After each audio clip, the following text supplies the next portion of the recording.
what do we think of Kevin O'Leary's statement in regards to FTX, and how do we know who to trust as endorsers? So anybody want to explain the Kevin O'Leary situation first, and then we can kind of go into this? Sure, you want to explain it?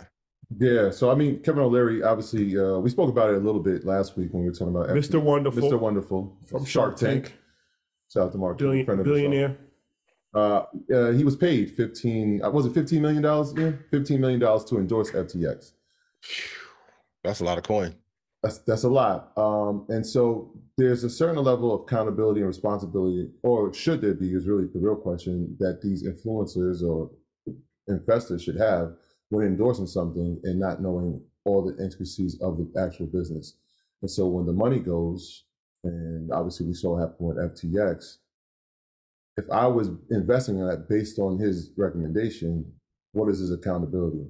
The other part of it is when they went back to him, he was on CNBC, and they were asking him about the crypto space. And he says, you know, it was something that I believed in. And then they pull up the records, and he's saying in the same year that it's a garbage space and nobody should be involved in it. Right? You can see there's a contradiction. I mean, 15 million change your tune, though.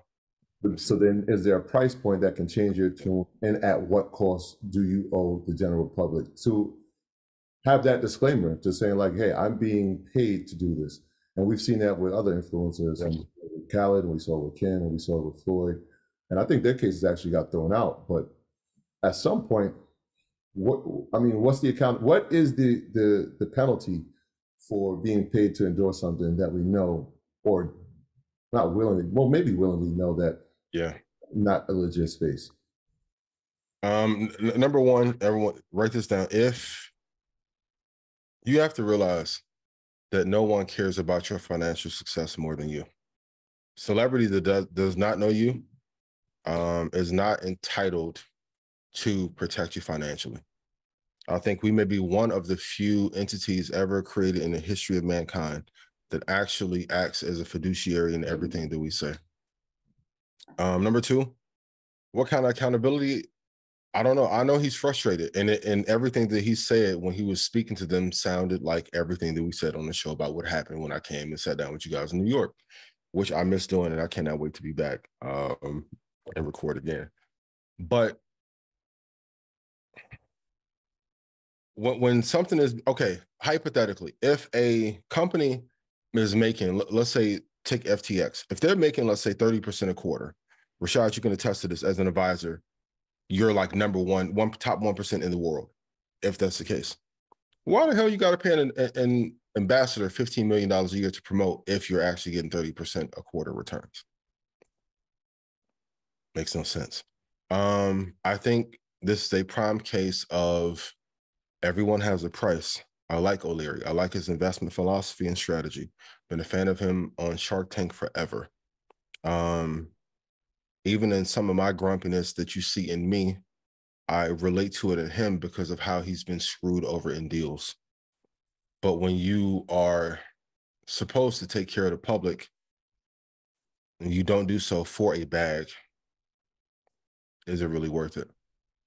Even Shaq said, hey, I'm not a fan of crypto. I was just a paid spokesperson. And this is the number one, going back to ads. I only want to have ads on a platform from a company or a product that I actually use and or like. And Rashad and I had a very spirited conversation about this like a year ago. I think the number one mistake that podcasts are making, number one, they got you to say podcast instead of film, but number two, you are allowing your life's work to be sold away for pennies on a dollar when you let a product be advertised on your platform that you do not own. This is going to have a severe hit on O'Leary's reputation and ultimately probably Shark Tank. I would not be surprised if this does not get fixed in the next 3 months, that they don't find someone to replace him. And everyone said it's not possible, but they've had Kevin Hart and some other people. If they put Kevin in that seat over O'Leary, I love you, Mr. Wonderful, but it's gone. And even to our audience, when you're like, hey, why are you interviewing rappers? Clearly, we have to get bigger, because if the people that you're idolizing and looking up to have a higher Q score than us, then you're telling us to get a higher Q score to match that. I won't talk about Kevin Hart's deal with Chase, but that's a nice bag he's getting to promote Chase. So there's a method to the madness while we interview of Floyd, and because that's what the audience ultimately wants. But be careful. No one cares about your money more than you do, except me and us in this show. And if I made you money, please put yes in chat. Yeah. And it's kind He hated crypto and then endorsed it and got mad when he got swindled. Huh? That's what I was saying, and it's different when it comes from him. So yeah, like Tom Brady's endorsing it as well. People are gonna, Tom Brady's an athlete. Steph Curry was in the commercials. He's an athlete. Like when it comes from somebody who's looked at as, you know, a leader, an investor, financial space, and has a show that is based on investing, it's going to hit a little different. Right? And just because you know about one space doesn't mean you know about another. Good to know. Well, we will monitor the situation. My graduates from my school being Forbes, bag drop. Bag drop. A mic drop, bag drop. Bag drop.